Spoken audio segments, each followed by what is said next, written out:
the infamous Captain Holmes, who challenged them to a wrestling match, with the proviso that if they lost, they would enlist. Of course, Punjabi men do like a challenge, and this novel method saw the ranks swell. The Sikhs, under the command of Lieutenant Colonel John Horton, occupied the forts of Lockhart and Gulistan, 5 miles apart on the Samana.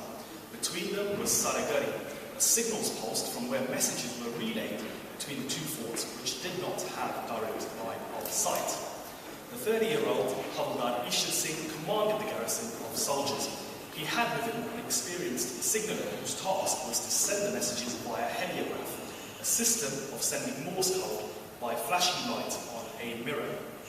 The rest of the men were private soldiers, on average 21 years of age. This was their first taste of battle. The enemy tribes descended upon Samana towards the end of August 1897, incited by their mullahs to wage holy war against the British.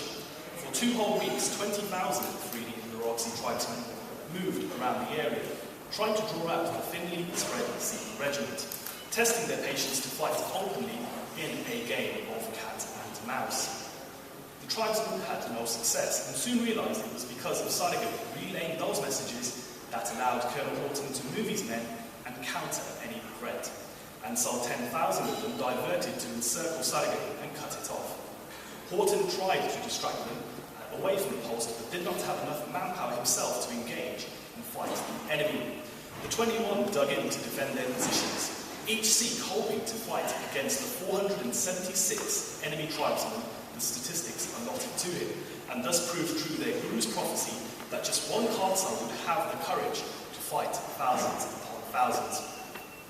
Armed with the Martini Henry rifle, the Sikhs could fire around 20 rounds per minute, but with only 400 rounds of ammunition each, they could only hope to inflict such damage to the enemy as to demoralise them from fighting, whilst reinforcements could be mustered from the garrison town of Hungary.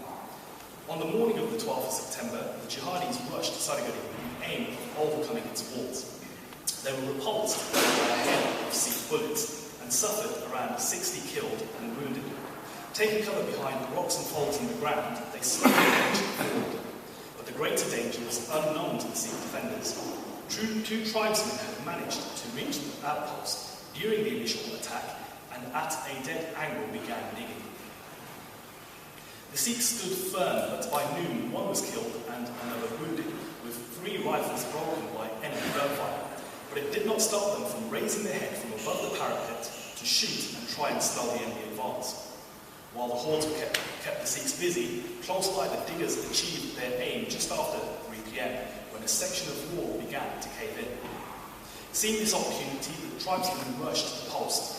The Sikhs defended the entry as best as they could, with bayonets fixed. Ishar Singh led his remaining men in hand-to-hand combat. The enemy piled off their own dead to get in, but it was too late. Numbers finally overwhelmed the Sikhs.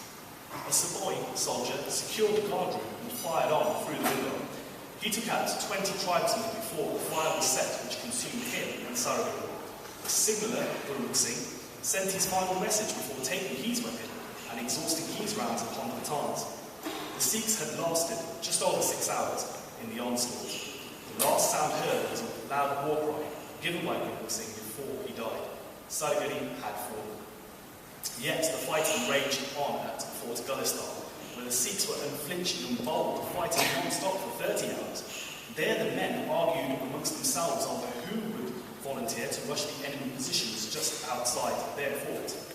So great was their thirst for glory as at Saragarhi that some did not await orders and jumped over the walls to rescue colleagues, pinned down and captured enemy standards along the way.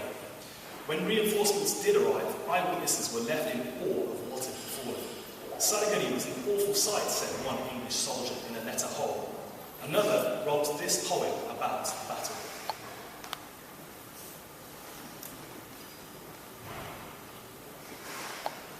The world. A telegram was also sent to Balmoral, and Queen Victoria alerted to the accounts of the fighting on the Samana. She wrote in her diary about the splendid behaviour of the Sikhs. Recognition on behalf of the Crown was duly granted when Her Majesty's government recorded their higher appreciation of the gallant conduct and admirable qualities shown by those who fought.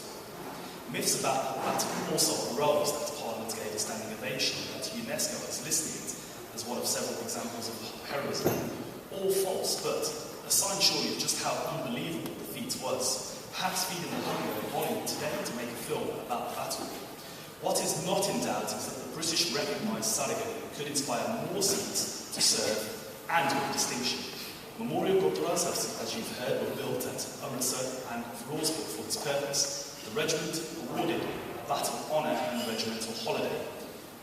When the memorials were unveiled, the Viceroy of India, Lord Curzon, summed up their purpose, stating, "These monuments will testify to later ages the valour of your race and the gratitude of mine."